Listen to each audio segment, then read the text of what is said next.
Hello po, magandang hapon. Ayan po, i-share ko lang po sa inyo ito pong natapos na naming project dito po sa Carmona. So, unang-una nagpapasalamat din po ako kay Lord kasi ginabayan kami na matapos po namin ng maayos yung unit nila ma'am. Nagpapasalamat din po ako kay na ma'am sa pagtitiwala sa amin. Kay sir, thank you po. And nagpapasalamat din po ako sa buong team Ray kasi hindi rin po to mabubuo, magiging maayos at posible kung hindi rin po dahil sa aming team. Ayan. Thank you sa inyong lahat mula sa labor, sa helper, sa mga mason, sa mga karpentero, sa mga welder, pintor. Maraming salamat sa inyo. Sana magsama pa tayo ng matagal. Bilib din ako sa team namin kasi hindi rin po sila papayag na basta gawa lang. Gusto nila maganda at maayos po ang aming renovation. So bali guys, ito na po yung last house tour natin dito sa unit sa Carmona. Ayan po. Full renovation po ito. Buong loob kasama po ang extension. Sa mga nagtatanong po kung magkano inabot, bali umabot po siya ng 2M plus. Hindi ko na po sasabihin yung detalye, basta umabot po siya ng 2M. So, bali guys, alam ko naman nakafollow po kayo sa aming page.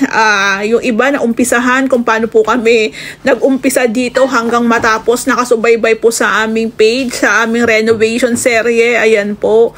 So, ito na po yung ating outcome sa aming renovation na tinurn over po namin sa may-ari na malinis na po. Ayan po. So, ito yung may balcony. Tapos, meron po tayong 2 kwarto dito na nagpa-additional po si ma'am ng mga cabinets. Ayan po. So, naka PVC panels din po tayo. Ayan. So, meron na rin po itong split type na AC. Ayan po. So, kompleto na halos. Lilipatan na lang din talaga. Ayan. So, ang ganda ng pintura ng ating pinto. Chocolate brown po yan. Pagdating po sa tiles na ginamit namin dito, yung mga tiles po pala si ma'am po ang pumili niyan, sila po ang bumili, kaya hindi ko po alam yung mga code. Ayan po. So, yung pintura po na ginamit namin dito, ano lang, semi-gloss po ng Boysen. White lang po siya. Ayan, meron tayong mga stopper dito, ayan. So, ito guys, yung ating high ceiling. Ayan po. Na ginamitan din po natin siya ng PVC panels. Yung mga accessories po, lahat po yan si client po ang bumili. Except po yung pin lights, kami na po ang nag-provide. Sa mga tiles, yan sa hagdan, sila rin po ang pumili niyan. Kasi ang gusto ni ma'am, white lang tsaka medyo dark brown. Kung mapapansin nyo naman, ayan po. Oh. Tapos yung staircase natin, ang ganda rin. So, bali guys, i-share ko lang din po sa inyo. November po yata namin to inumpisahan last year. Ang kontrata namin dito kay ma'am is 3 to 4 months. Ayan po. So, ang ganda po ng gawa namin dito kasi walang hassle sa may-ari. Walang pressure, walang stress. Wala lang, gawa lang.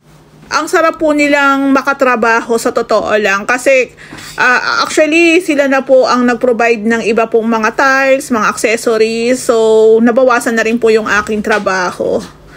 Ayan, so yung ating bathroom, i-share ko rin po pala yung project namin sa Carmona, sa Terra Verde po to subdivision. Ayan po, kung mapapansin nyo yung mga units dito, ayan, parang pag nakita nyo to, parang hindi na po ito ang unit dito sa Terra Verde. Biglang lumawak, gumanda. Sa mga nagtatanong po kung ano yung ginamit naming materyales sa ating kitchen cabinets, marine woods po ito, kahoy lang po. Ayan, so yung may mga accessories din tayo dyan, na sila ma'am din po ang bumili niyan. Ayan yung ating full out. Ayan po. Tapos yung cutlery. Ayan, yung ating pull out tray. Tapos ito yung ating gas tank. Ayan. So yung gas tank natin, mayroong air vent. Tapos yung saksakan po ng ating stove is nasa ilalim naman. Meron din po tayong range hood dyan. Yung bar counter po, tsaka yung storage po sa hagdan, tsaka po yung sampayan. Pa-previous na po yun ni Ray kay ma'am. Ayan po. So maraming pong salamat ulit ma'am at sir. Congratulations po.